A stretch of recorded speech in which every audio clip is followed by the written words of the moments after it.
सुभाए दर्शन परसै गुरु कै जन्म मरण दुख जाए सुखाओ टल गुर सेविय अहनिस सहज सुभा दर्शन परसै गुरु कै जन्म मरण दुख जाए। शस्त्रन को नित प्रतिव्यासो नहीं तुरक पर पुर विश्वासो कि सुने अदगुना कश में रहना अर्दनाम सिंगन न कहना। वाहिगुरु जी का खालसा वाहिगुरु जी की फतेह। सतगुरां दी साजी नवाजी गुरु की संगत आप संगत ने गुरु दरबार अंदर बैठ के सतगुरां दी अगम्मी बाणी दे कीर्तन दियां दातां सरवण कीतियां। इस वेले आपां गुर इतिहास दी कथा सरवण करन वास्ते सतगुरां दी हजूरी विच आके विराजमान होए। सतगुरु साहिब जी कृपा कर रहे ने पंज प्यारे सहबान नूं अमृत दी दात श्री आनंदपुर साहिब दी धरती ते बख्शी है अते सतगुरु पातशाह जी पंजां ਸਿੰਘਾਂ ਨੂੰ अमृत बख्शिश करके फिर महाराज रहत दसदे पए मर्यादा दसदे पए। उस मर्यादा दे विचों आपां बचन सरवण कीते सन कल दे दीवान विच कि सतगुरां दे ब्रह्म ਗਿਆਨੀ सिख होए भाई नंद लाल जी बड़े वड्डे विद्वान ने फारसी दे उन्हां दे नाल बचन विलास हुंदे पए। भाई नंद लाल ने कुछ सवाल कीते महाराज जियां नूं सतगुरु उन्हां सवालों का जवाब दिंदे पए। जिहड़ा सवाल कीता उहदा उत्तर दिंदे महाराज और उन्हां बचनां नूं इत्थे लिखिया है गुरबाणी दे अंदर। सो कुछ बचन आपां कल सरवण कीते सन भी कड़ाह प्रसाद दी देग किवें बनाउणी चाहीदी है और गुरु पातशाह ते भरोसा किवें रखना चाहीदा। कुछ आपां तनखाहनामे दे बचन जिहड़े अज ने भाई नंद लाल दे ओह सरवण करांगे। आओ मन दे ध्यान नूं टकाईए मिल के आखीए सतनाम वाहिगुरु साहिब जी। ठंडे पानी जो नहीं नहावे। सो सतगुरु पातशाह कहन लगे अगला बचन है रहत मर्यादा दा कि ताजे पानी दे नाल इशनान करना। भावें ਉਹ नहर ਦਾ पानी है दरिया ਦਾ पानी है ट्यूबल ਦਾ पानी है ताज़ा पानी नलके ਦਾ है ताजे पानी ਦੇ ਨਾਲ ਇਸ਼ਨਾਨ करना। ਇਹ ਮਹਾਰਾਜ ਜੀਆਂ ਦਾ ਬਚਨ ਹੈ ਸਾਡੇ ਸਿੱਖ ਦੀ ਰਹਿਤ ਵਿੱਚ। ਜੇ ਸਰੀਰ ਢਿੱਲਾ ਮੱਠਾ ਹੋ ਜਾਵੇ ਕੋਈ ਕਸ਼ਟ ਕੋਈ ਦੁੱਖ ਆ ਜਾਵੇ ਫਿਰ ਉਸ ਕਸ਼ਟ ਦੇ ਸਮੇਂ ਪਾਣੀ ਗਰਮ ਕੀਤਾ ਜਾ ਸਕਦਾ ਉਹਦੇ ਨਾਲ ਇਸ਼ਨਾਨ ਹੋ ਸਕਦਾ। पर जे शरीर नवां नरोया तंदुरुस्त है तो सतगुरु पातशाह कहन लगे फिर ताजे जल दे नाल इशनान करे। ताजे पानी दे नहाउण तो सानू डर तां लगदा भी ठंड लगेगी तत्ता पानी वरतांगे ठंड नहीं लगेगी पर तत्ते पानी गर्म दे नाल नहा लईए बाद विच हवा लग जावे शरीर बीमार हो जांदा है। ताजे जल दे नाल नहा के इशनान करन तो मगरों किसी तरह की कोई बीमारी कोई दुख लगता नहीं है शरीर उस तरह के टैंपरेचर में हो जाता है। सो ये बचन है महाराज जियां दा भी ताजे जल दे नाल अपने शरीर का इशनान करना करे। दूजा बचन महाराज जियां दा इशनान ते कर लिया इशनान करके जपजी साहब का पाठ जरूर करे। कई प्यारे इस तरह करते हैं भी महाराज का हुक्म है तड़के उठ के इशनान करन दा।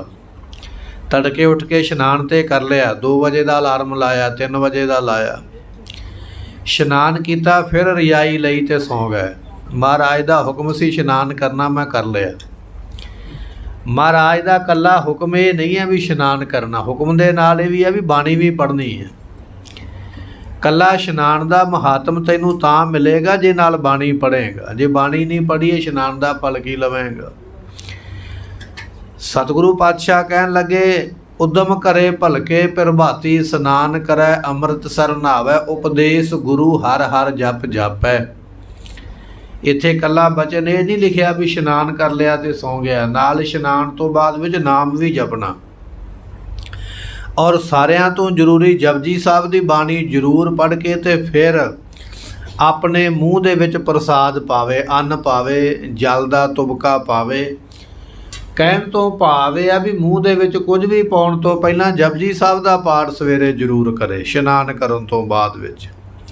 ਇਹ ਮਹਾਰਾਜ ਜੀਆਂ ਦੀ ਇੱਕ ਹੋਰ ਸਾਨੂੰ ਹਦਾਇਤ ਹੈ।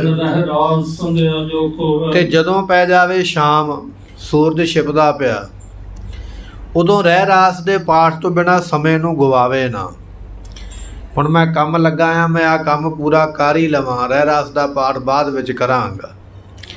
ਇੱਕ ਕੰਮ ਪੂਰਾ ਕੀਤਾ ਫਿਰ ਦੂਜਾ ਫੜ ਲਿਆ, ਇਹ ਵੀ ਕਰ ਲਵਾਂ, ਹੁਣ ਬਾਅਦ ਵਿੱਚ ਕਰਾਂਗਾ। ਰਹਿ ਰਾਸ ਦੇ ਪਾਠ ਦਾ ਸਮਾਂ ਲੰਘ ਗਿਆ। ਜੇ ਗੁਰਬਾਣੀ ਤੂੰ ਜ਼ੁਬਾਨੀ ਯਾਦ ਕੀਤੀ ਹੋਵੇਗੀ, ਤੂੰ ਆਪਣਾ ਕੰਮ ਕਰਦਿਆਂ, ਆਪਣੀ ਕੁਰਸੀ 'ਤੇ ਬੈਠਿਆਂ, ਆਫਿਸ ਵਿੱਚ ਬੈਠਿਆਂ ਹੋਇਆਂ, ਮਜ਼ਦੂਰੀ ਕਰਦਿਆਂ ਹੋਇਆਂ, ਕੰਮ ਕਰਦਿਆਂ ਹੋਇਆਂ ਵੀ ਨਿਤਨੇਮ ਕਰ ਲਵੇਂਗਾ।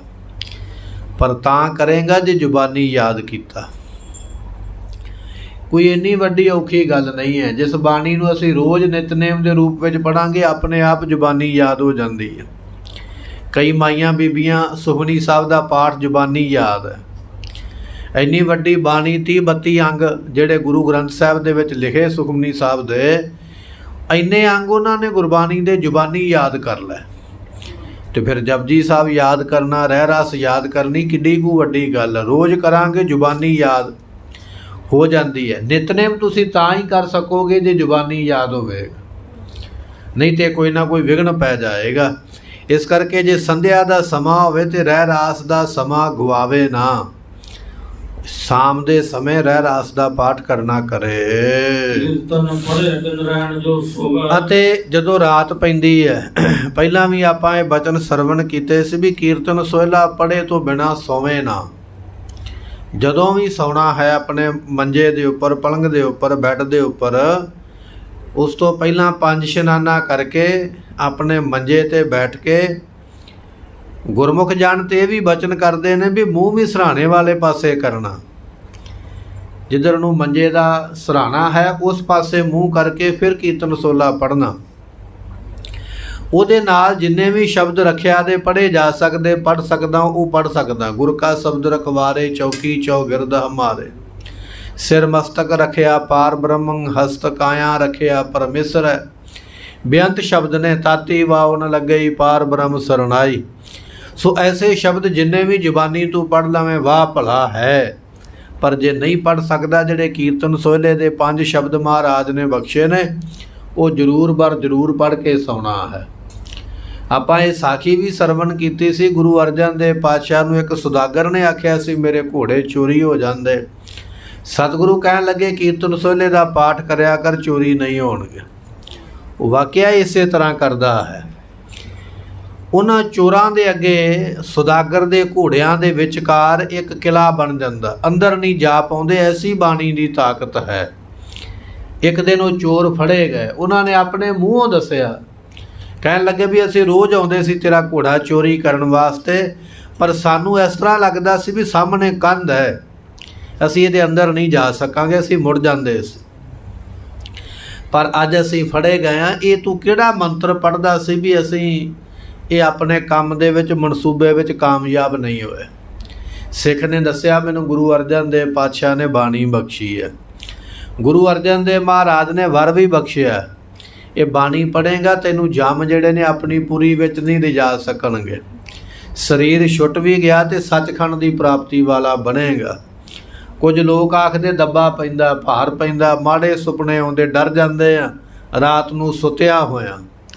ਉਹ ਸਿਰਹਾਣੇ ਲੋਹਾ ਰੱਖ ਕੇ ਸੌਂਦੇ ਨੇ, ਰੱਖ ਧਾਗਾ ਬੰਨ੍ਹ ਕੇ ਸੌਂਦੇ, ਕਈ ਤਰ੍ਹਾਂ ਦੇ ਮੰਤਰ ਜੰਤਰ ਗਲਾਂ ਵਿੱਚ ਪਾਏ ਹੋਏ। ਕੁਝ ਲੋੜ ਨਹੀਂ ਹੈ ਪਾਉਣ ਦੀ। ਕੀਰਤਨ ਸੋਹਿਲੇ ਦਾ ਪਾਠ ਕੀਤਾ ਹੋਵੇਗਾ, ਸਾਰੇ ਮੰਤਰ ਉੱਥੇ ਫੇਲ ਹੋ ਜਾਣਗੇ। ਐਸੀ ਬਾਣੀ ਮਹਾਰਾਜ ਨੇ ਬਖਸ਼ੀ ਹੈ। ਇਹਦੇ ਤੋਂ ਬਿਨਾਂ ਰਾਤ ਨੂੰ ਸੌਣਾ ਨਾ ਕਰੇ। ਚੁਗਲੀ ਕਰ ਜੋ ਕਾਜ ਬਿਗਾੜੈ, ਅਤੇ ਚੁਗਲੀ ਕਰਕੇ ਕਾਜ ਵਿਗਾੜੈ। ਕਈਆਂ ਬੰਦਿਆਂ ਦਾ ਸੁਭਾਅ ਹੁੰਦਾ ਕਿ ਚੁਗਲੀ ਜ਼ਰੂਰ ਕਰਨੀ ਹੈ, ਰਿਹਾ ਨਹੀਂ ਜਾਂਦਾ ਉਹਨਾਂ ਦੇ ਕੋਲੋਂ, ਔਰ ਬਹਾਨਾ ਕੋਈ ਨਾ ਕੋਈ ਬਣਾ ਲੈਣਾ ਹੈ। ਜੇ ਕਿਸੇ ਦਾ ਕੰਮ ਕੋਈ ਹੁੰਦਾ ਪਿਆ ਨਾ, ਸ਼ੁਭ ਕੰਮ, ਕੋਈ ਆਪਣੀ ਧੀ ਦਾ ਰਿਸ਼ਤਾ ਕਰਦਾ ਪਿਆ, ਪਕਟਾ ਕਰਦਾ, ਕੋਈ ਪੁੱਤਰ ਦਾ ਵਿਆਹ ਕਰਦਾ, ਕੋਈ ਨੌਕਰੀ ਦਾ ਯਤਨ ਕਰਦਾ ਪਿਆ, ਜਾਂ ਕੋਈ ਹੋਰ ਆਪਣਾ ਭਲਾ ਕੰਮ ਕਰਨਾ ਚਾਹੁੰਦਾ, ਉਹਦੇ ਵਿੱਚ ਮਦਦ ਕਰ। ਜੇ ਮਦਦ ਨਹੀਂ ਕਰ ਸਕਦਾ ਤੇ ਉਹਦਾ ਕੰਮ ਵਿਗਾੜ ਵੀ ਨਾ।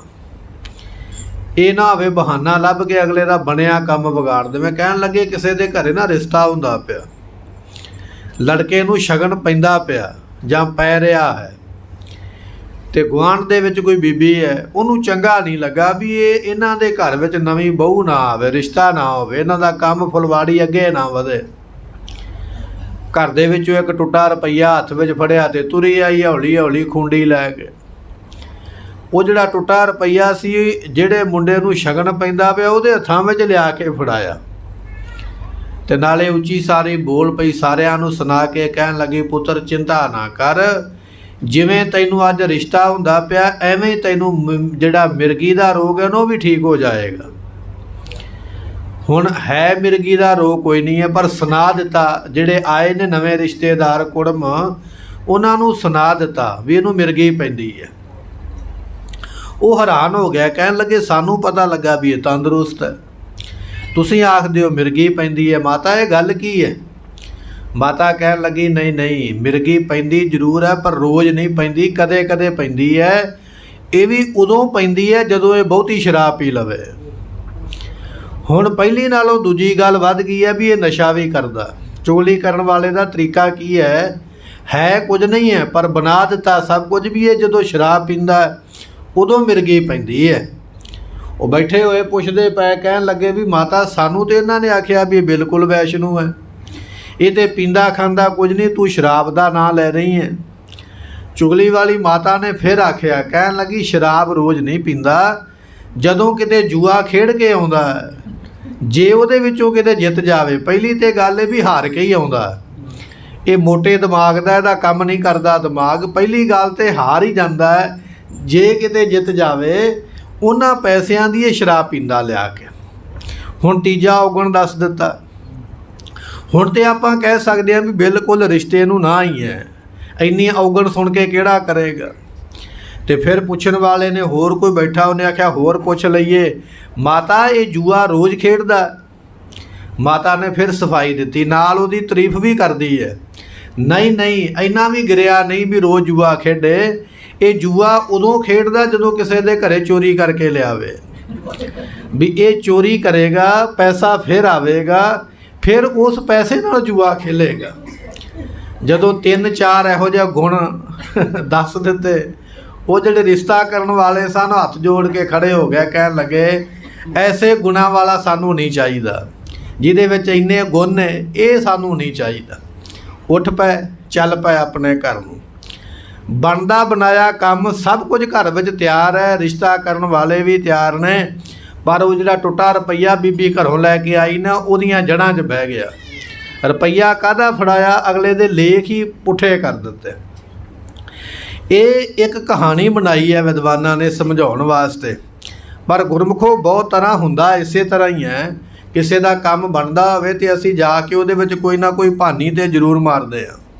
ਜੇ ਸਿੱਧੀ ਨਹੀਂ ਮਾਰਾਂਗੇ ਤੇ ਉਲਟੀ ਕਰਕੇ ਆਸਿਓਂ ਪਾਸਿਓਂ ਕਿਸੇ ਨੂੰ ਕਵਾਂਗੇ ਵੀ ਆਹ ਗੱਲ ਇੱਦਾਂ ਹੋਈ ਹੈ, ਜਾਂ ਹੋਰ ਕਿਸੇ ਦੇ ਨਾਲ ਸੁਨੇਹਾ ਜ਼ਰੂਰ ਪਹੁੰਚਾ ਦਿਆਂਗੇ ਵੀ ਇਹ ਕੰਮ ਸਿਰੇ ਨਹੀਂ ਚੜ੍ਹਨਾ ਚਾਹੀਦਾ। ਮਹਾਰਾਜ ਇੱਥੇ ਕਹਿ ਰਹੇ ਨੇ, ਕਹਿਣ ਲੱਗੇ ਮੇਰਾ ਸਿੱਖ ਕਦੇ ਕਿਸੇ ਦੀ ਚੁਗਲੀ ਨਾ ਕਰੇ, ਜੇ ਕਰਨਾ ਤੇ ਬਚਨ ਸੱਚਾ ਤੇ ਖਰਾ ਕਰੇ, ਪਰ ਚੁਗਲੀ ਨਾ ਕਰੇ। ਇਹ ਇੱਕ ਔਗਣ ਹੈ। ਚੁਗਲੀ ਤੇ ਨਿੰਦਿਆ ਦੋਨੇ ਹੀ ਵੱਡੇ ਪਾਪ ਨੇ, ਇਹ ਨਾ ਕਰਨਾ ਕਰੇ। ਮਹਾਰਾਜ ਕਹਿਣ ਲੱਗੇ ਉਹਦੇ ਜਨਮ ਨੂੰ ਤ੍ਰਿਗਾਕਾਰ ਹੈ, ਉਹਦੇ ਜਨਮ ਨੂੰ ਲਾਹਨਤ ਹੈ ਜਿਹਦੇ ਵਿੱਚ ਇਹ ਔਗਣ ਨੇ। ਕਿਹੜੇ ਕਿਹੜੇ ਨੇ? ਚੁਗਲੀ ਕਰਨੀ। ਅਗਲਾ ਬਚਨ ਵਰਤਿਆ, ਚੁਗਲੀ ਕਰਨੀ, ਰਹਿ ਰਾਸ ਦਾ ਪਾਠ ਨਾ ਕਰਨਾ, ਕੀਰਤਨ ਸੋਹਲੇ ਨੂੰ ਨਾ ਪੜ੍ਹਨਾ, ਜਪਜੀ ਸਾਹਿਬ ਦਾ ਪਾਠ ਨਾ ਕਰਨਾ। ਇਹ ਜਿਹਦੇ ਵਿੱਚ ਔਗਣ ਨੇ। ਮਹਾਰਾਜ ਕਹਿਣ ਲੱਗੇ ਵੀ ਉਹ ਜਿਹੜੇ ਵਿਅਕਤੀ ਨੇ ਉਹਨਾਂ ਦੇ ਜਨਮ ਨੂੰ ਤ੍ਰਿਗਾਕਾਰ ਹੈ। ਤ੍ਰਿਗਾਕਾਰ ਲਾਹਣਤ, ਲਾਹਣਤ ਤੋਂ ਭਾਵ ਹੈ ਕਿਸੇ ਨੂੰ ਫਿਟਕਾਰ ਦੇਣੀ। ਵਿਦਵਾਨਾਂ ਨੇ ਲਿਖਿਆ 1000 ਵਾਰੀ ਕਹਿ ਦਈਏ ਕਿਸੇ ਨੂੰ ਫਿੱਟੇ ਮੂੰਹ, ਉਹਦੀ ਇੱਕ ਲਾਹਣਤ ਬਣ ਜਾਂਦੀ ਹੈ। 1000 ਵਾਰੀ ਕਿਹਾ, ਇੱਕ ਲਾਹਣਤ ਬਣੀ ਹੈ। 1000 ਵਾਰੀ ਕਿਸੇ ਨੂੰ ਲਾਹਣਤ ਪਾ ਦਿੱਤੀ, ਜਾ ਓਏ ਤੇਰੇ ਜਨਮ ਨੂੰ ਲਾਹਣਤ ਹੈ, ਤੇ ਇਹ ਬਚਨ 1000 ਵਾਰੀ ਆਖਿਆ, ਫਿਰ ਉਹਦੀ ਇੱਕ ਧ੍ਰਿਗ ਬਣ ਜਾਂਦੀ ਹੈ। ਮਹਾਰਾਜ ਨੇ ਇੱਥੇ ਧ੍ਰਿਗ ਸ਼ਬਦ ਵਰਤਿਆ। ਧ੍ਰਿਗ ਜੀਵ ਹੈ, ਧ੍ਰਿਗ ਜੀਵਾਸ, ਆਪਾਂ ਰਹਿਰਾਸ ਵਿੱਚ ਵੀ ਪੜ੍ਹਦੇ ਹਾਂ। ਸਤਿਗੁਰੂ ਪਾਤਸ਼ਾਹ ਕਹਿਣ ਲੱਗੇ ਤੇਰੇ ਜੀਵਨ ਨੂੰ ਤ੍ਰਿਗਾਕਾਰ ਹੈ, ਜਿਉਣ ਦੀ ਆਸਾ ਨੂੰ, ਜੇ ਤੂੰ ਐਸਾ ਕਰਮ ਕਰਦਾ। ਧ੍ਰਿਗ ਤਿਸ ਜਨਮ ਜੋ ਧਰਮ ਵਿਸਾਰੈ, ਜਿਹੜਾ ਧਰਮ ਨੂੰ ਵਿਸਾਰਦਾ ਉਹਦੇ ਜਨਮ ਨੂੰ ਤ੍ਰਿਗਾਕਾਰ ਹੈ। ਬਚਨ ਜੋ ਪਾਲੈ ਨਹੀਂ, ਜਿਹੜਾ ਕਰਕੇ ਬਚਨ ਤੇ ਬਚਨ ਨੂੰ ਪਾਲੇ ਨਾ। ਪਹਿਲੇ ਸਮੇਂ ਵਿੱਚ ਬਚਨ ਹੁੰਦਾ ਸੀ ਸੂਰ ਬੀਰ ਬਚਨ ਕੇ ਬਲੀ। ਸੂਰਮਾ ਉਹ ਹੈ ਜਿਹੜਾ ਬਚਨ ਨੂੰ ਤੋੜ ਨਿਭਾਵੇ। ਸੇਵਾ ਕੀ ਓੜਕ ਨਿਭੀ ਪ੍ਰੀਤ। ਬਚਨ ਕਹਿ ਦਿੱਤਾ ਹੈ ਪ੍ਰਾਣ ਜਾਏ ਪਰ ਬਚਨ ਨਾ ਜਾਏ, ਉਹ ਸੂਰਮਾ ਮੰਨਿਆ ਜਾਂਦਾ। ਪਰ ਇੱਕ ਪਾਸੇ ਬਚਨ ਇੱਧਰ ਹੋਰ ਕੀਤਾ, ਦੂਜੇ ਪਾਸੇ ਹੋਰ ਕੀਤਾ। ਜਿਵੇਂ ਲੀਡਰ ਲੋਕ ਨੇ ਨਾ, ਨੇਤਾ ਲੋਕ, ਵਜ਼ੀਰ ਲੋਕ ਨੇ, ਇੱਕ ਪਾਸੇ ਇੰਟਰਵਿਊ ਕੋਈ ਦਿੱਤੀ ਹੈ, ਦੂਜੇ ਪਾਸੇ ਝਾਟੀ ਮੁੱਕਰ ਗਿਆ, ਮੈਂ ਤੇ ਆਖਿਆ ਹੀ ਨਹੀਂ। ਭਾਵੇਂ ਕਿ ਉਹ ਰਿਕਾਰਡਿੰਗ ਹੋ ਗਈ ਹੈ, ਲਾਈਵ ਚੱਲਦਾ ਪਿਆ, ਮੁੱਕਰੇ ਦਾ ਕੀ, ਜਦੋਂ ਮਰਜ਼ੀ ਮਰ ਗਿਆ ਮੁੱਕਰ ਗਿਆ, ਇੱਕ ਬਰਾਬਰ। ਕਹਿਣ ਲੱਗੇ ਮਰਦ ਦੀ ਨਿਸ਼ਾਨੀ ਇਹ ਹੈ ਉਹ ਆਪਣੇ ਕੀਤੇ ਬਚਨ ਨੂੰ ਪੂਰਾ ਕਰਦਾ। ਉਹ ਬਚਨ ਨੂੰ ਪੂਰਾ ਕਰਦਾ ਹੈ, ਜਿਹੜਾ ਬਚਨ ਕਹਿ ਦਿੰਦਾ ਬਚਨ ਤੋਂ ਮੁੱਕਰਦਾ ਨਹੀਂ। ਇੱਕ ਵੇਸਵਾ ਜਿਹੜੀ ਹੈ ਨਾ, ਉਹ ਕਿਸੇ ਰਾਜੇ ਦੇ ਦਰਬਾਰ ਵਿੱਚ ਨੱਚਦੀ ਪਈ ਹੈ, ਤੇ ਇੰਨੇ ਚਿਰ ਨੂੰ ਕੋਈ ਮਰਦ ਉਹ ਸਭਾ ਦੇ ਵਿੱਚ ਆ ਗਿਆ। ਉਸ ਵੇਸਵਾ ਨੇ ਵੇਖ ਕੇ ਦੁਪੱਟੇ ਦੇ ਨਾਲ ਆਪਣਾ ਸਿਰ ਢੱਕ ਲਿਆ, ਨਾਲੇ ਥੋੜੀ ਸ਼ਰਮਸ਼ਾਰ ਹੋਈ, ਥੋੜੀ ਜੀ ਸ਼ਰਮ ਜਨਾਈ ਉਸਨੇ।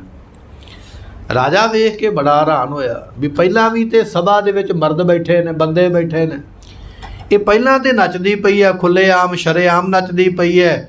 ਹੁਣ ਇੱਕ ਵਿਅਕਤੀ ਆਇਆ, ਉਹਦੇ ਵੱਲ ਵੇਖ ਕੇ ਇਹਨੇ ਦੁਪੱਟਾ ਵੀ ਲੈ ਲਿਆ ਅਤੇ ਲੱਜਾ ਵੀ ਇਹਨੂੰ ਆ ਗਈ ਹੈ, ਸ਼ਰਮ ਵੀ ਆ ਗਈ ਹੈ, ਪੁੱਛ ਹੀ ਲਿਆ। ਰਾਜਾ ਕਹਿਣ ਲੱਗਾ ਵੀ ਕੀ ਕਾਰਨ ਹੈ। ਜੋ ਉਸ ਵੇਸਵਾ ਔਰਤ ਨੇ ਆਖਿਆ, ਕਹਿਣ ਲੱਗੀ ਤੇਰੀ ਸਭਾ ਦੇ ਵਿੱਚ ਇੱਕ ਮਰਦ ਚੱਲ ਕੇ ਆ ਗਿਆ, ਮੈਨੂੰ ਉਹਦੇ ਤੋਂ ਸ਼ਰਮ ਆਈ, ਲੱਜਾ ਆਈ ਹੈ। ਰਾਜਾ ਬੜਾ ਹੈਰਾਨ ਹੋਇਆ, ਕਹਿਣ ਲੱਗਾ ਵੀ ਅਸੀਂ ਸਾਰੇ ਹੀ ਮਰਦ ਬੈਠੇ ਆ, ਸਾਡੇ ਵੱਲੇ ਵੇਖ ਕੇ ਕਿਉਂ ਨਹੀਂ ਲੱਜਾ ਆਈ, ਤੈਨੂੰ ਸ਼ਰਮ ਕਿਉਂ ਨਹੀਂ ਆਈ? ਇਹ ਐਸਾ ਕਿਹੜਾ ਵਿਸ਼ੇਸ਼ ਹੈ ਵੀ ਇਹਦੇ ਵੱਲ ਵੇਖ ਕੇ ਲੱਜਾ ਆਈ ਹੈ? ਵੇਸਵਾ ਕਹਿਣ ਲੱਗੀ ਤੂੰ ਕਹਿੰਦਾ ਤੇ ਹੈ ਵੀ ਇਹ ਸਾਰੇ ਮਰਦ ਨੇ। ਮਰਦ ਉਹ ਦਾ ਜਿਹੜਾ ਬਚਨ ਪੂਰਾ ਕਰੇ, ਬਚਨ ਕਹਿ ਕੇ ਤੇ ਬਚਨ ਨੂੰ ਪਾਲੇ। ਤੇਰੀ ਇਹ ਸਭਾ ਵਿੱਚ ਕੋਈ ਇਹੋ ਜਿਹਾ ਨਹੀਂ ਜਿਹੜਾ ਬਚਨ ਕਹਿ ਕੇ ਪਾਲੇ। ਰਾਜਾ ਕਹਿਣ ਲੱਗਾ ਇਹ ਹੋ ਨਹੀਂ ਸਕਦਾ, ਤੂੰ ਬਚਨ ਦੱਸ ਕੀ ਆ, ਪੂਰਾ ਸਾਰੇ ਕਰ ਦੇਣਗੇ। ਤੇ ਉਸ ਵੇਸਵਾ ਨੇ ਥਾਲੀ ਲੈ ਕੇ ਨਾ, ਇੱਕ ਥਾਲੀ ਰਾਜੇ ਦੇ ਅੱਗੇ ਕੀਤੀ, ਕਹਿਣ ਲੱਗੀ ਜੇ ਮਰਦ ਦਾ ਬੱਚਾ ਜਾਂ ਤੂੰ ਖੁਦ ਮਰਦ ਹੈ ਨਾ, ਆਪਣਾ ਸੀਸ ਇਸ ਥਾਲੀ ਵਿੱਚ ਰੱਖ ਦੇ, ਸਿਰ ਲਾ ਕੇ ਥਾਲੀ ਵਿੱਚ ਦੇ ਦੇ। ਇਹ ਗੱਲ ਸੁਣ ਕੇ ਰਾਜੇ ਦੀ ਨੀਵੀਂ ਪੈ ਗਈ, ਤੁਰ ਪਈ ਅੱਗੇ ਨੂੰ। ਵਜ਼ੀਰ ਬੈਠੇ ਨੇ, ਇਹ ਖਜ਼ਾਨਾ ਮੰਤਰੀ ਹੈ, ਮਹਾਮੰਤਰੀ ਹੈ, ਸੈਨਾਪਤੀ ਹੈ, ਇਹ ਫਲਾਣਾ, ਸਾਰਿਆਂ ਨੂੰ ਕਹਿੰਦੀ ਗਈ। ਕਹਿਣ ਲੱਗੀ ਵੀ ਆਪੋ ਆਪਣਾ ਸਿਰ ਕੋਈ ਦੇ ਸਕਦਾ, ਤੁਹਾਡੇ ਵਿੱਚੋਂ ਮਰਦ ਦਾ ਕੋਈ ਬੱਚਾ ਹੈ, ਜਾਂ ਤੁਸੀਂ ਖੁਦ ਆਪਣੇ ਆਪ ਨੂੰ ਮਰਦ ਕਹਿੰਦੇ ਹੋ, ਆਪਣਾ ਸਿਰ ਲਾ ਕੇ ਇਸ ਥਾਲੀ ਵਿੱਚ ਰੱਖ ਦਿਓ। ਸਾਰਿਆਂ ਨੇ ਨੀਵੀਆਂ ਪਾ ਲਈਆਂ, ਕਿਸੇ ਨੇ ਵੀ ਨਹੀਂ ਆਖਿਆ ਵੀ ਹਾਂ ਅਸੀਂ ਆਪਣਾ ਬਚਨ ਪੂਰਾ ਕਰਦੇ। ਤੇ ਜਿਹਨੂੰ ਆਖਿਆ ਸੀ ਨਾ ਵੀ ਇਹ ਮਰਦ ਆਇਆ ਸਭਾ ਦੇ ਵਿੱਚ, ਫਿਰ ਜਾ ਕੇ ਉਹਨੂੰ ਆਖਿਆ, ਕਹਿਣ ਲੱਗੀ ਤੇਰੇ ਸੀਸ ਦੀ, ਤੇਰੇ ਸਿਰ ਦੀ ਲੋੜ ਹੈ, ਤੇ ਤੂੰ ਮਰਦ ਹੈ, ਆਪਣਾ ਬਚਨ ਪੂਰਾ ਕਰ। ਤੇ ਵਿਦਵਾਨ ਕਹਿੰਦੇ ਨੇ ਉਹਨੇ ਪੈਰਾਂ ਦੇ ਦੋਨਾਂ ਅੰਗੂਠਿਆਂ ਨੂੰ ਤਾਰ ਪਾ ਕੇ ਨਾ, ਤੇ ਧੌਣ ਦੇ ਉੱਪਰ ਦੀ ਕੱਢ ਕੇ ਤੇ ਝਟਕਾ ਮਾਰਿਆ, ਤੇ ਤਾਰ ਜਿਹੜੀ ਆ ਗਰਦਨ ਦੇ ਵਿੱਚ ਦੀ ਫਿਰ ਗਈ, ਤੇ ਸਿਰ ਉਤਰ ਕੇ ਥਾਲੀ ਵਿੱਚ ਆ ਗਿਆ। ਤੇ ਵੇਸਵਾ ਨੇ ਆਖਿਆ, ਕਹਿਣ ਲੱਗੀ ਇਹ ਮਰਦ ਦੀ ਨਿਸ਼ਾਨੀ ਹੈ, ਬਚਨ ਕਰਕੇ ਪੂਰਾ ਕੀਤਾ। ਤੇਰੀ ਸਾਰੀ ਸਭਾ ਨਹੀਂ ਕਰ ਸਕੀ, ਨੀਵੀਆਂ ਪਾਈਆਂ ਸਾਰਿਆਂ ਨੇ, ਪਰ ਇਹਨੇ ਨੀਵੀਂ ਨਹੀਂ ਪਾਈ, ਇਹਨੇ ਬਚਨ ਪੂਰਾ ਕੀਤਾ। ਸਤਿਗੁਰੂ ਪਾਤਸ਼ਾਹ ਕਹਿਣ ਲੱਗੇ ਕਰੇ ਬਚਨ ਜੋ ਪਾਲੈ ਨਾਹੀ। ਬਚਨ ਤੇ ਕਹਿ ਦਿੱਤਾ, ਅੱਜ ਕੱਲ੍ਹ ਬੜੀ ਸਿਆਸਤ ਹੈ, ਰਾਜਨੀਤੀ ਹਰੇਕ ਕੰਮ ਦੇ ਵਿੱਚ ਹੀ ਹੈ। ਮੂੰਹੋਂ ਕੁਝ ਕਹਿਣਾ, ਅੰਦਰ ਕੁਝ ਚੱਲਦਾ ਪਿਆ। ਅੰਦਰੋਂ ਇੰਨੀ ਹਿੰਮਤ ਨਹੀਂ ਹੈ ਕਿ ਮੈਂ ਪੈਰ ਲਾ ਸਕਾਂ ਜਾਂ ਹਿੱਕ ਠੋਕ ਕੇ ਕਿਸੇ ਦੀ ਮਦਦ ਕਰ ਸਕਾਂ। ਬਾਹਰੋਂ ਹਮਦਰਦੀ ਜ਼ਰੂਰ ਵਿਖਾਉਣੀ ਹੈ। ਮੈਂ ਤੇ ਕਰਨਾ ਚਾਹੁੰਦਾ ਸੀ ਪਰ ਮੇਰੀ ਕਿਸੇ ਨੇ ਚੱਲਣ ਨਹੀਂ ਦਿੱਤੀ। ਮਰਦ ਉਹ ਹੈ ਜਿਸ ਨੂੰ ਸ਼ੇਰ ਮੁਹੰਮਦ ਖਾਨ ਮਲੇਰਕੋਟਿਆ ਆਖਿਆ ਜਾਂਦਾ, ਨਵਾਬ ਹੈ ਨਾ ਮਲੇਰਕੋਟਲੇ ਦਾ। ਇਹ ਮਰਦ ਹੈ, ਇਹਨੇ ਹਿੱਕ ਠੋਕ ਕੇ ਆਖਿਆ ਵੀ ਸਾਹਿਬਜ਼ਾਦਿਆਂ ਨੂੰ ਸ਼ਹੀਦ ਕਰਨਾ ਪਾਪ ਹੈ। ਮੈਂ ਇਹਦੇ ਬਿਲਕੁਲ ਉਲਟ ਹਾਂ, ਖਿਲਾਫ ਹਾਂ। ਮੈਂ ਇਹਦੇ ਵਿਰੁੱਧ ਆਵਾਜ਼ ਉਠਾਉਂਦਾ।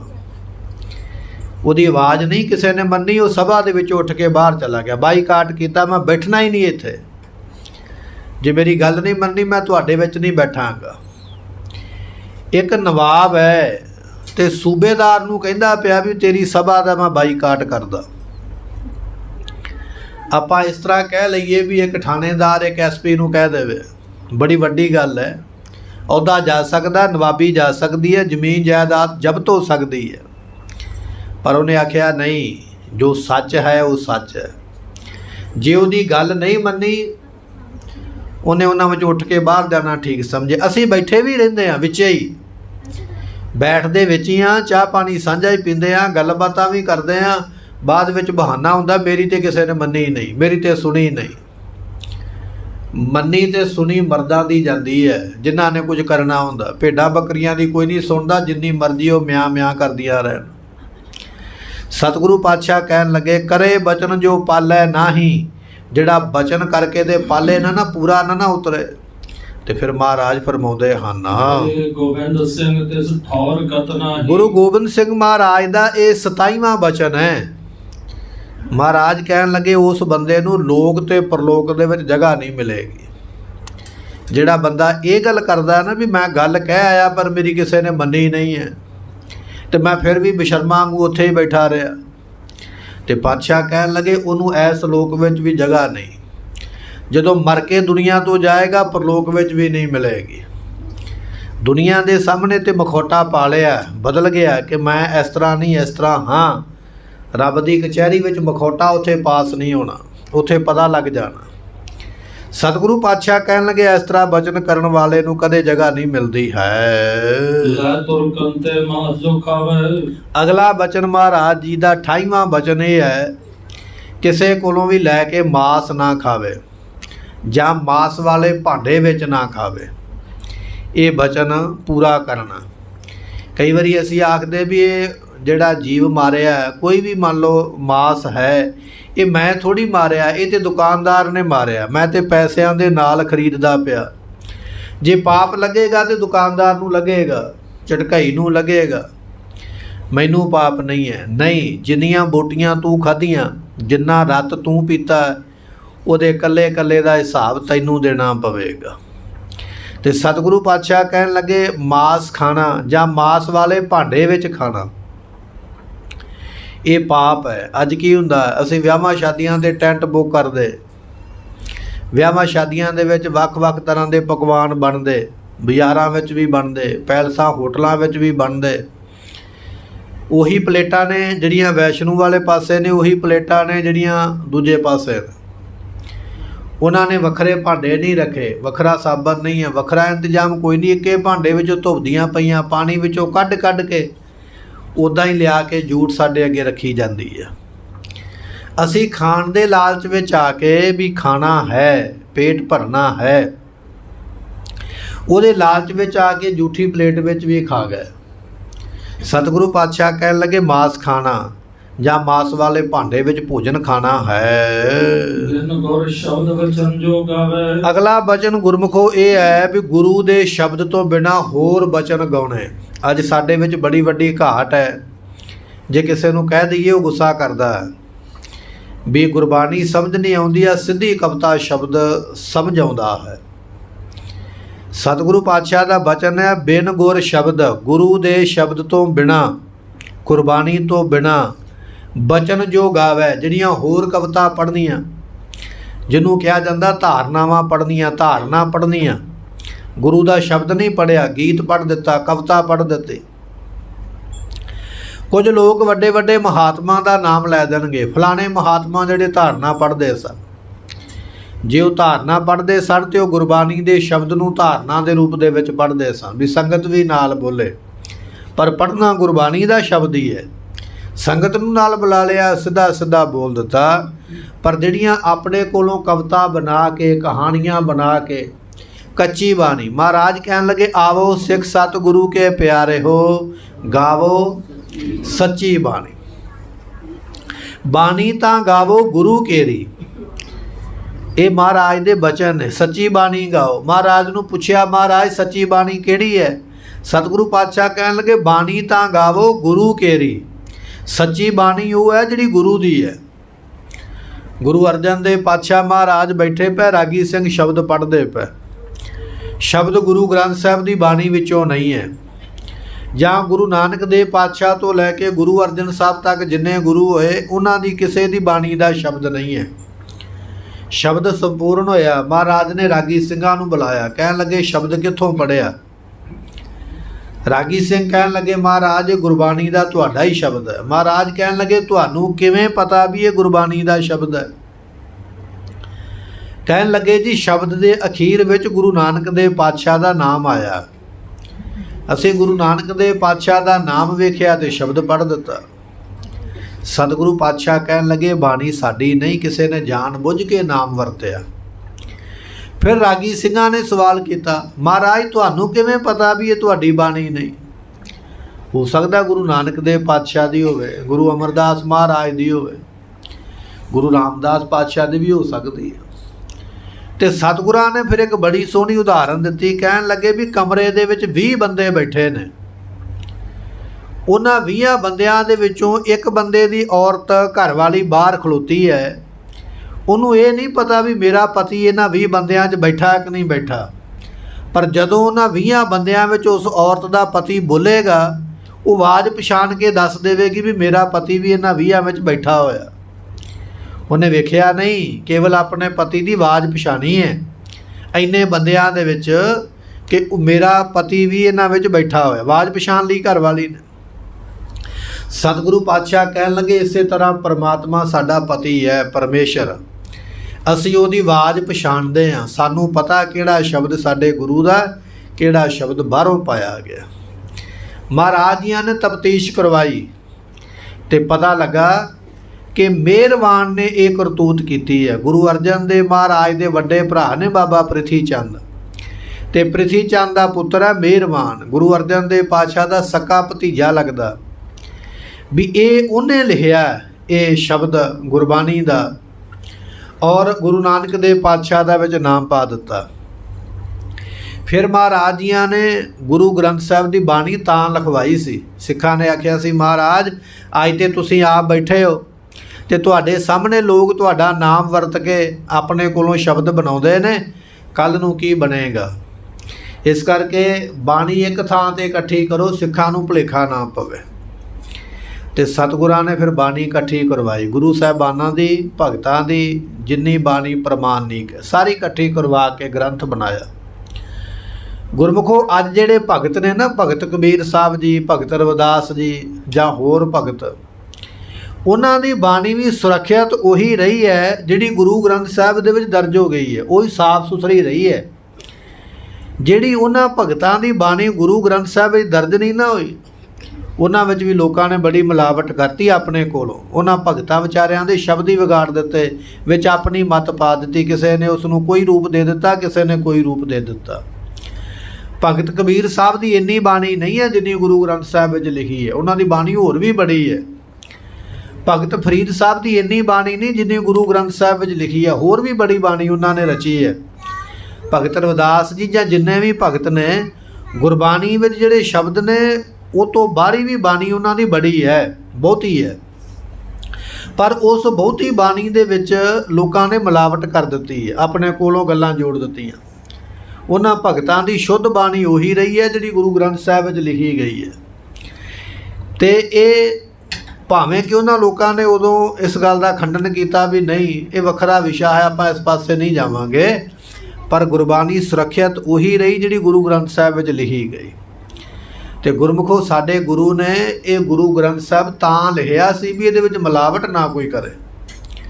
ਤੇ ਜੇ ਅੱਜ ਅਸੀਂ ਇਹਨੂੰ ਛੱਡ ਕੇ ਹੋਰ ਕਵਿਤਾ ਪੜ੍ਹੀ ਜਾਈਏ, ਬਾਣੀ ਤਾਂ ਗਾਵੋ ਗੁਰੂ ਕੇਰੀ ਬਾਣੀਆਂ ਸਿਰ ਬਾਣੀ, ਸਿਰ ਤੋਂ ਭਾਵ ਹੁੰਦਾ ਸ਼੍ਰੋਮਣੀ, ਸਾਰਿਆਂ ਬਾਣੀਆਂ ਦੇ ਉੱਪਰ ਦੀ ਹੈ, ਇਹਦੇ ਬਰਾਬਰ ਕੋਈ ਬਾਣੀ ਨਹੀਂ ਹੋਵੇਗੀ। 36 ਲੱਖ ਮੰਤਰ ਵਿਦਵਾਨਾਂ ਨੇ ਲਿਖਿਆ, ਗ੍ਰੰਥਾਂ ਵਿੱਚ ਵੀ 36 ਲੱਖ ਮੰਤਰ ਹੈ। ਉਹ ਸਾਰੇ ਮੰਤਰ ਜਿਹੜੇ ਨੇ ਮੂਲ ਮੰਤਰ ਦੇ ਸਾਹਮਣੇ ਆਪਣੇ ਗੋਡੇ ਟੇਕਦੇ ਨੇ, ਨੀਵੇਂ ਹੁੰਦੇ ਨੇ। ਏਡਾ ਵੱਡਾ ਮੂਲ ਮੰਤਰ ਹੈ ਜਿਹੜਾ ਗੁਰੂ ਗ੍ਰੰਥ ਸਾਹਿਬ ਵਿੱਚ ਲਿਖਿਆ, ਸਾਰੇ ਮੰਤਰਾਂ ਦੇ ਉੱਪਰ ਦੀ ਹੈ। ਬਾਣੀ ਬੜੀ ਮਿਲੇਗੀ ਤੁਹਾਨੂੰ, ਵੇਦਾਂ ਦੀ, ਸ਼ਾਸਤਰਾਂ ਦੀ, ਪੁਰਾਣਾਂ ਦੀ, ਕੁਰਾਨਾਂ ਦੀ, ਕਵੀਆਂ ਦੀ, ਭਗਤਾਂ ਦੀ, ਰਿਖੀਆਂ ਦੀ, ਮੁਨੀਆਂ ਦੀ। ਪਰ ਮਹਾਰਾਜ ਦਾ ਫਰਮਾਨ ਹੈ ਬਾਣੀਆਂ ਸਿਰ ਬਾਣੀ, ਉਹਨਾਂ ਸਾਰੀਆਂ ਬਾਣੀਆਂ ਦੇ ਸਿਰ ਦੇ ਉੱਪਰ ਦੀ ਜੇ ਕੋਈ ਹੈ ਉਹ ਗੁਰੂ ਗ੍ਰੰਥ ਸਾਹਿਬ ਦੀ ਬਾਣੀ ਹੈ। ਜਿਨ ਕੋ ਨਦਰ ਕਰਮ ਹੋਵੇ, ਜਿਨ੍ਹਾਂ ਦਾ ਕਰਮ ਹੋਵੇ ਚੰਗਾ, ਕਰਮ ਤੋਂ ਭਾਵ ਹੈ ਜਿਨ੍ਹਾਂ ਉੱਪਰ ਗੁਰੂ ਗ੍ਰੰਥ ਸਾਹਿਬ ਦੀ ਹੋਵੇ ਬਖਸ਼ਿਸ਼। ਜਿਨ ਕੋ ਨਦਰ, ਜਿਨ੍ਹਾਂ ਦੇ ਉੱਪਰ ਹੋ ਜਾਵੇ ਕਿਰਪਾ ਦ੍ਰਿਸ਼ਟੀ, ਕਰਮ ਹੋਵੇ ਚੰਗਾ, ਕਰਮ ਅੱਗੇ ਆ ਜਾਵੇ। ਹਿਰਦੈ ਤਿਨਾ ਸਮਾਣੀ, ਇਹ ਬਾਣੀ ਉਹਨਾਂ ਦੇ ਹਿਰਦੇ ਵਿੱਚ ਤਾਂ ਸਮਾਉਂਦੀ ਹੈ। ਜੇ ਬਾਣੀ ਹਿਰਦੇ ਵਿੱਚ ਨਹੀਂ ਸਮਾਈ ਤੇ ਬਾਣੀ ਦਾ ਕੋਈ ਕਸੂਰ ਨਹੀਂ ਹੈ, ਸਾਡਾ ਹੀ ਚੰਗਾ ਕਰਮ ਨਹੀਂ, ਸਾਡੇ ਤੇ ਕਿਰਪਾ ਦ੍ਰਿਸ਼ਟੀ ਨਹੀਂ ਹੈ। ਕਹਿ ਨਾਨਕ ਸਦਾ ਗਾਵੋ ਇਹ ਸੱਚੀ ਬਾਣੀ। ਇਸ ਕਰਕੇ ਗੁਰਮੁਖੋ ਇਕੱਠ ਨਹੀਂ ਵੇਖਣਾ ਵੀ ਇਸ ਜਗ੍ਹਾ ਤੇ 1.5 ਲੱਖ ਬੰਦਾ ਬੈਠਾ ਹੈ, ਇਹ ਜੋ ਕਰਦਾ ਹੋਵੇਗਾ ਸਹੀ ਕਰਦਾ ਹੋਵੇਗਾ।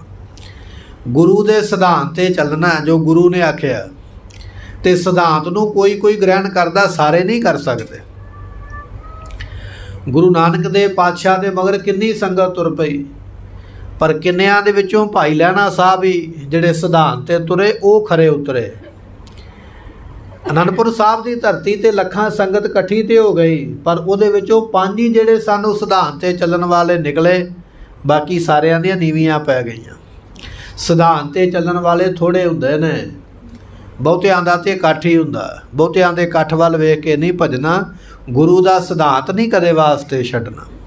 ਸਤਿਗੁਰੂ ਪਾਤਸ਼ਾਹ ਕਹਿਣ ਲੱਗੇ ਬਿਨ ਗੁਰ ਸ਼ਬਦ ਬਚਨ ਜੋ ਗਾਵੈ, ਜਿਹੜਾ ਗੁਰੂ ਦੇ ਬਚਨ ਨੂੰ ਛੱਡ ਕੇ ਹੋਰ ਬਚਨ ਗਾਉਂਦਾ ਹੈ ਇਹ ਰਾਗ ਸੁਣ ਚਿਤ ਲਾਏ। ਤੇ ਕਹਿਣ ਲੱਗੇ ਇਸੇ ਤਰ੍ਹਾਂ ਦੁਨੀਆ ਦੇ ਰਾਗ ਸੁਣਨੇ। ਦੁਨੀਆ ਦੇ ਰਾਗ ਕੀ ਆ? ਗੰਦੇ ਮੰਦੇ ਗਾਣੇ ਸੁਣਨੇ, ਰਾਗ ਦੇ ਵਿੱਚ ਵਕਾਰੀ ਗੱਲਾਂ ਸੁਣਨੀਆਂ, ਇਹ ਮਨਾਹੀ ਹੈ। ਮੁਸਲਮਾਨ ਧਰਮ ਦੇ ਵਿੱਚ ਰਾਗ ਸੁਣਨਾ ਬਿਲਕੁਲ ਮਨਾਹੀ ਹੈ। ਰਾਗ ਨਹੀਂ ਗਾ ਸਕਦਾ ਕੋਈ ਗੀਤ ਨਹੀਂ ਗਾ ਸਕਦਾ। ਅੱਜ ਕਈ ਮੁਸਲਮਾਨਾਂ ਦੀਆਂ ਮਜ਼ਾਰਾਂ ਬਣੀਆਂ ਨਾ, ਕਬਰਾਂ ਬਣੀਆਂ ਹੋਈਆਂ, ਉੱਥੇ ਅਖਾੜੇ ਲੱਗਦੇ, ਉੱਥੇ ਕਲਾਕਾਰ ਗਾਉਂਦੇ, ਆਖਦੇ ਪੀਰ ਦੀ ਤਮੰਨਾ। ਉਹ ਪੀਰ ਨਹੀਂ, ਉਹ ਕਾਫਰ ਹੈ ਜਿਹੜਾ ਆਪਣੇ ਧਰਮ ਦੇ ਵਿੱਚ ਹੀ ਨਹੀਂ ਰਿਹਾ। ਉਹ ਪੀਰ ਕਾਹਦਾ? ਮੁਸਲਮਾਨੀ ਧਰਮ ਇਹ ਗੱਲ ਕਹਿੰਦਾ ਵੀ ਰਾਗ ਸੁਣਨਾ ਮਨਾ ਹੈ। ਗੁਰੂ ਨਾਨਕ ਦੇ ਪਾਤਸ਼ਾਹ ਨੂੰ ਵੀ ਰੋਕਿਆ ਸੀ। ਜਦੋਂ ਮਹਾਰਾਜ ਨੇ ਸ਼ਬਦ ਪੜ੍ਹਿਆ, ਕਹਿਣ ਲੱਗੇ ਮਹਾਰਾਜ ਸ਼ਬਦ ਨਾ ਪੜ੍ਹੋ, ਇਹ ਤੋਂ ਵਕਾਰ ਪੈਦਾ ਹੁੰਦੇ। ਸਤਿਗੁਰੂ ਕਹਿਣ ਲੱਗੇ ਨਹੀਂ, ਜਿਹੜਾ ਰਾਗ ਹੈ ਇਹ ਇੱਕ ਭਾਂਡਾ ਹੈ। ਭਾਂਡੇ ਦੇ ਵਿੱਚ ਕੋਈ ਅੰਮ੍ਰਿਤ ਪਾ ਕੇ ਪੀ ਲਵੇ ਤੇ ਭਾਵੇਂ ਕੋਈ ਜ਼ਹਿਰ ਪਾ ਕੇ ਪੀ ਲਵੇ, ਮਰਜ਼ੀ ਉਹਦੀ ਆਪਣੀ ਹੈ। ਭਾਂਡੇ ਵਿੱਚ ਅੰਮ੍ਰਿਤ ਪਾ ਕੇ ਪੀਵੋਗੇ ਅਮਰ ਹੋ ਜਾਓਗੇ, ਭਾਂਡੇ ਵਿੱਚ ਜ਼ਹਿਰ ਪਾ ਕੇ ਪੀਵੋਗੇ ਤੇ ਮਰ ਜਾਓਗੇ। ਇਹਦੇ ਵਿੱਚ ਭਾਂਡੇ ਦਾ ਨਹੀਂ ਕਸੂਰ, ਤੁਸੀਂ ਵਿੱਚ ਕੀ ਪਾਇਆ ਹੈ ਇਹ ਉਹਦੇ ਉੱਪਰ ਆ ਕੇ ਨਿਰਭਰ ਕਰਦਾ। ਜੇ ਤੇ ਰਾਗ ਦੇ ਵਿੱਚ ਪੜੋਗੇ ਗੁਰਬਾਣੀ ਤੇ ਭਲਾ ਹੋ ਜਾਏਗਾ, ਕਿਉਂਕਿ ਰਾਗ ਇੱਕ ਭਾਂਡਾ ਹੈ।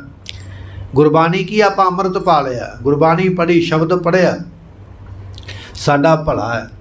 ਜੇ ਉਸੇ ਰਾਗ ਦੇ ਵਿੱਚ ਕੋਈ ਗੰਦਾ ਗੀਤ ਪਾ ਲਿਆ, ਵਕਾਰ ਪੈਦਾ ਕਰਨ ਵਾਲਾ, ਉਹ ਅਸੀਂ ਉਸ ਭਾਂਡੇ ਵਿੱਚ ਜ਼ਹਿਰ ਪਾ ਲਈ ਹੈ, ਉਹ ਸਾਨੂੰ ਮਾਰੇਗੀ ਤੇ ਉਹ ਸਾਡਾ ਵੀ ਨੁਕਸਾਨ ਕਰੇਗੀ, ਸਾਡੇ ਬੱਚਿਆਂ ਦਾ, ਆਉਣ ਵਾਲੀ ਪੀੜ੍ਹੀ ਦਾ, ਖਾਨਦਾਨ ਦਾ, ਸਾਰਿਆਂ ਦਾ। ਇਸ ਕਰਕੇ ਮਹਾਰਾਜ ਕਹਿਣ ਲੱਗੇ ਰਾਗ ਨੂੰ ਚਿੱਤ ਲਾ ਕੇ ਸੁਣਨਾ ਤੇ ਗੁਰਬਾਣੀ ਸੁਣ। ਪਰ ਰਾਗ ਨੂੰ ਸੁਣਨਾ ਵਕਾਰੀ ਗੀਤ, ਵੇਸਵਾ ਦੇ ਕੋਠੇ ਤੇ ਜਾ ਕੇ ਨੱਚਣ ਵਾਲੀਆਂ ਸੁਣਨੀਆਂ, ਗਾਉਣ ਵਾਲੀਆਂ ਸੁਣਨੀਆਂ। ਪਾਤਸ਼ਾਹ ਕਹਿਣ ਲੱਗੇ ਜਿਹੜੀ ਐਸੀ ਬਿਰਤੀ ਦੇ ਲੋਕ ਹਨ, ਲਾਲ ਸੋ ਜੰਪੁਰ ਜਾਏ। ਮਹਾਰਾਜ ਕਹਿਣ ਲੱਗੇ ਲਾਲ ਜੀ ਕਿਹਾ ਨੰਦ ਲਾਲ ਜੀਆਂ ਨੂੰ, ਕਹਿਣ ਲੱਗੇ ਨੰਦ ਲਾਲ ਜੀ ਉਹ ਵਿਅਕਤੀ ਜਮਾਂ ਦੀ ਪੁਰੀ ਨੂੰ ਜਾਵੇਗਾ, ਉਹ ਜਾਵੇਗਾ ਜਮਾਂ ਦੇ ਦੁਆਰੇ। ਕਿਹੜਾ ਜਾਵੇਗਾ? ਜਿਹੜਾ ਗੁਰੂ ਦੀ ਬਾਣੀ ਛੱਡ ਕੇ ਹੋਰ ਬਾਣੀ ਪੜ੍ਹੇਗਾ, ਜਿਹੜਾ ਗੁਰੂ ਦੇ ਰਾਗ ਨੂੰ ਸ਼ਬਦ ਨੂੰ ਸੁਣ ਕੇ ਹੋਰ ਜਾ ਕੇ ਮੇਲੇ ਅਖਾੜਿਆਂ ਵਿੱਚ ਮਾੜੇ ਗਾਣੇ ਸੁਣੇਗਾ, ਜਿਹੜਾ ਕੋਠੇ ਤੇ ਜਾ ਕੇ ਨੱਚਣ ਵਾਲੀਆਂ ਨੂੰ ਸੁਣੇਗਾ। ਸੁਣੋ ਲਾਲ ਜੀ, ਲਾਲ ਜੀ ਭਾਵ ਕਿ ਭਾਈ ਨੰਦ ਲਾਲ ਜੀ ਕਹਿਣ ਲੱਗੇ, ਨੰਦ ਲਾਲ ਜੀ ਉਹ ਜਿਹੜਾ ਵਿਅਕਤੀ ਹੈ ਜਮਪੁਰ ਜਾਏ, ਉਹ ਜਮਾਂ ਦੀ ਪੁਰੀ ਨੂੰ ਜਾਏਗਾ। ਇਹ ਗੁਰੂ ਗੋਬਿੰਦ ਸਿੰਘ ਮਹਾਰਾਜ ਜੀਆਂ ਦੇ ਤੇ ਭਾਈ ਨੰਦ ਲਾਲ ਜੀਆਂ ਦੇ ਆਪਸ ਵਿੱਚ ਬਚਨ ਵਿਲਾਸ ਹੋ ਰਿਹਾ ਹੈ। ਭਾਈ ਨੰਦ ਲਾਲ ਜੀ ਸਵਾਲ ਕਰਦੇ ਪਏ, ਗੁਰੂ ਗੋਬਿੰਦ ਸਿੰਘ ਜੀ ਉੱਤਰ ਦਿੰਦੇ ਪਏ। ਇਹਨੂੰ ਕਿਹਾ ਜਾਂਦਾ ਤਨਖਾਹਨਾਮਾ।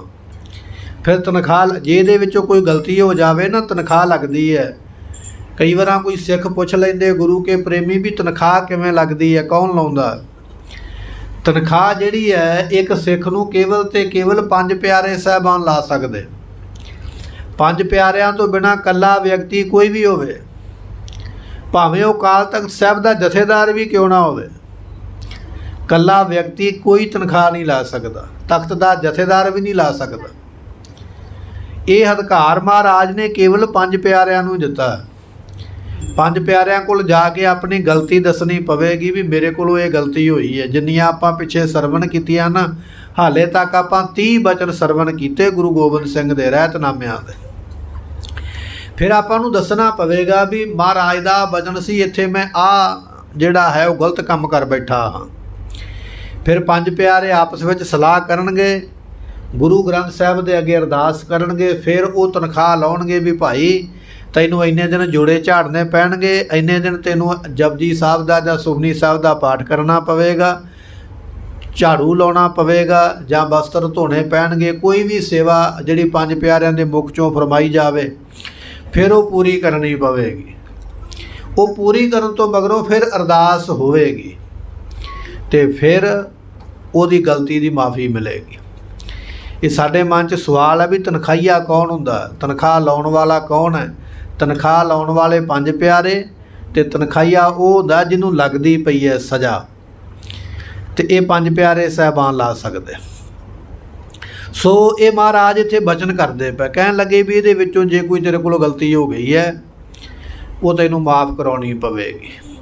ਇਸੇ ਤਰ੍ਹਾਂ ਗੁਰਮੁਖੋ 4 ਬੱਜਰ ਕੁਰੈਤਾਂ ਨੇ ਨਾ, ਹੁੱਕਾ ਹਜਾਮਤ ਹਲਾਲੋ ਹਰਾਮ, ਜਿਨੇ 4 ਬੱਜਰ ਕੁਰੈਤਾਂ ਕੀਤੀਆਂ ਨੇ ਉਹ ਤਖਤ ਸਾਹਿਬ ਤੇ ਹਾਜ਼ਰ ਨਹੀਂ ਹੋ ਸਕਦਾ, ਤਖਤ ਸਾਹਿਬ ਦੇ ਉੱਪਰ ਨਹੀਂ ਜਾ ਸਕਦਾ। ਸਿੱਖ ਰਹਿਤ ਮਰਿਆਦਾ ਵਿੱਚ ਇਹ ਬਚਨ ਲਿਖਿਆ, ਕੋਈ ਅੰਮ੍ਰਿਤਧਾਰੀ ਸਿੱਖ ਹੁੱਕਾ ਹਜਾਮਤ ਹਲਾਲੋ ਹਰਾਮ ਕੋਈ ਕਰਮ ਕੀਤਾ ਹੈ, 4 ਬੱਜਰ ਕੁਰੈਤਾਂ ਕੋਈ ਕੀਤੀ ਹੈ, ਉਹ ਤਖਤ ਸਾਹਿਬ ਦੇ ਨਤਮਸਤਕ ਨਹੀਂ ਹੋ ਸਕਦਾ। ਉਹਨੂੰ ਪਹਿਲਾਂ ਆਪਣੀ ਗਲਤੀ ਦੱਸਣੀ ਪਵੇਗੀ, ਉਸ ਗਲਤੀ ਦੀ ਤਨਖਾਹ ਲੱਗੇਗੀ, ਫਿਰ ਉਹਦੀ ਮਾਫੀ ਮਿਲੇਗੀ, ਫਿਰ ਜਾ ਕੇ ਉੱਥੇ ਪ੍ਰਵਾਨ ਮੰਨਿਆ ਜਾਏਗਾ। ਸੋ ਇਹ ਰਹਿਤਨਾਮਿਆਂ ਦੇ ਬਚਨ ਨੇ। ਮਹਾਰਾਜ ਨੂੰ ਅੱਗੇ ਕਿਹੜੇ ਕਿਹੜੇ ਸਵਾਲ ਕਰਦੇ ਨੇ ਭਾਈ ਨੰਦ ਲਾਲ ਔਰ ਸਤਿਗੁਰੂ, ਕਿਹੜੇ ਜਵਾਬ ਦੇਣਗੇ? ਜਿਵੇਂ ਆਪਾਂ ਅਰਦਾਸ ਕਰਦੇ ਹਾਂ ਨਾ, ਹੁਣ ਮਹਾਰਾਜ ਅੱਗੇ ਅਰਦਾਸ ਦਾ ਬਚਨ ਦੱਸਣਗੇ। ਅਰਦਾਸ ਕਿਵੇਂ ਕਰਨੀ ਚਾਹੀਦੀ ਹੈ, ਕਿਉਂ ਕਰਨੀ ਚਾਹੀਦੀ ਹੈ ਔਰ ਕਦੋਂ ਕਰਨੀ ਚਾਹੀਦੀ ਹੈ, ਉਹ ਕਿਵੇਂ ਦੱਸਦੇ ਨੇ ਆਪਾਂ ਕੱਲ੍ਹ ਦੇ ਦੀਵਾਨ ਵਿੱਚ ਸਰਵਣ ਕਰਾਂਗੇ। ਸਮੇਂ ਦੀ ਸਮਾਪਤੀ, ਭੁੱਲਾਂ ਦੀ ਮੁਆਫੀ, ਬਚਨ ਗੁਰੂ ਕਾ ਹਿਰਦੇ ਵਸੇ।